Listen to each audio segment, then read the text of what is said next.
All right, last one, everybody. Here we go. Here's why this graph is useful to us and what we're going to do with it, okay?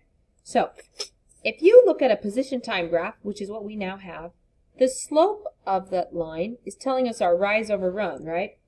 Rise is change in position. How far did we go?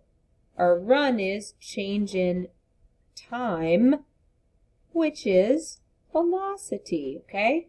The slope of our line is going to tell us the velocity of your robot. Now look back at your graph here. Did the velocity of your robot change from beginning to end? Well, yeah, it wasn't moving, then it was moving, then it was faster, then it was faster, then it stopped. So we want to know what the velocity is for each part of this graph. To do that, we're going to analyze the slope of your graph. That slope is going to tell us the velocity. In your notebook, you're going to be recording what the velocity from, that's supposed to be 0. 0 is our starting velocity from where you started. What was the very first velocity? Some of you can guess and figure it out just by looking at your graph right now. And then we're going to use our software to find the slopes of the other 3 lines. Otherwise, we could calculate it, but let's make the computer do the work for us, okay? So pause right here. You need to write down in your notebook, you're going to have 4 velocities that you're recording based on the slopes from your graphs. Pause, write this down, resume when you're ready. Okay, so here we go. To analyze, in the upper right corner of my screen, there's all these buttons. One of them, it looks like a microscope, and it says Analysis. Click this. We are going to analyze a section of the graph. Now, a couple things happen here. It plunks up this big random yellow rectangle, but you can see I can drag it. I can also change the size of it. I don't really care about changing the size of it yet. And where I move it, it's looking at the minimum point there, the maximum point, the average. It's doing a bunch of calculations, none of which is useful to me right now. I want to analyze this very beginning right over here. I want to find what's my velocity. To do that, I need to find the slope of my line, which means I need a best fit line formula for these points. Back up on my data table here, and you can drag all this around to make it convenient for you. You'll see on the end it says curve fit. Right now it's set to none. Well, is that a linear line, a quadratic, or a cubic? Well, hopefully your answer is linear. And you'll see, boop, you can barely see on my screen, it put a little line right there, okay? Here's what's silly about this software. See how this corner I can drag? If I drag it over, oh my gosh, it makes a formula, a y equals mx plus b formula for this particular robot, okay, or this part of your graph.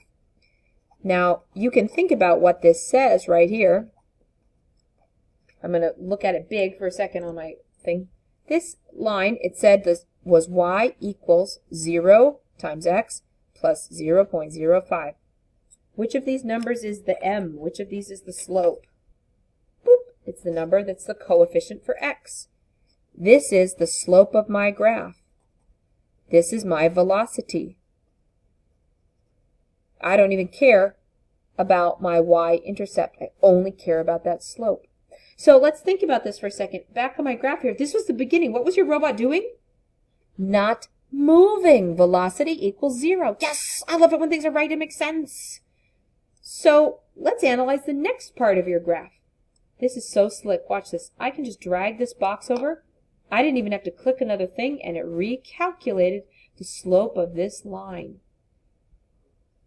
This time, same thing. I don't care about that y-intercept. I'm only looking at my slope, which is 12.5. Yours might be different because you've got a different data set. Your batteries were at a different power. You might have had a stronger motor. Some of you accidentally ran the totally wrong program, okay? I want to point out one thing here, which is, look at this. I can stretch this window larger to include more data, but look at it, it didn't change the slope of my line. Even though I'm factoring in all this data, my slope is constant for that entire time interval. This entire time interval, my velocity is constant. I'm going to shrink this back down. Let's do the same thing for your next part. So again, I'm going to move these around because they're in my way. I want to make sure that I'm only getting data points before it turns the corner right here. It's doing a best fit linear line for the third part of my graph, or I guess velocity 2. If this was 0, here's my first velocity of motion. Here's my second one. And you can see just my slope, y equals 24.75 centimeters per second. Let's do the same thing for this last part. Now my yellow box is too big. You can see my best fit line doesn't make very much sense. Just like it was over here, that's kind of a terrible best fit line. I'm going to shrink this to be much smaller so it really is just on this straight line part. Again, I don't even care about that y-intercept, negative 330. Pfft. Some of you can think about, why is that number negative? Why does it make sense?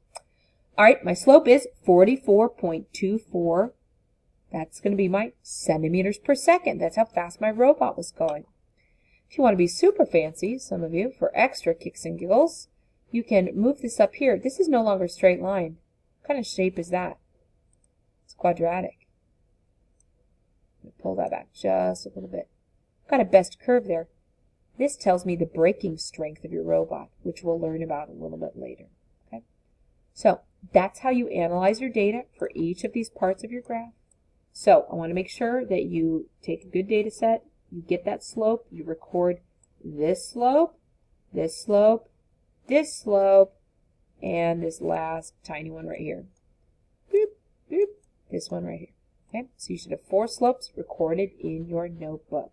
Good job, everybody. Good luck. Ask for help if you need help. And where's my pause button? Awesome. This video is going to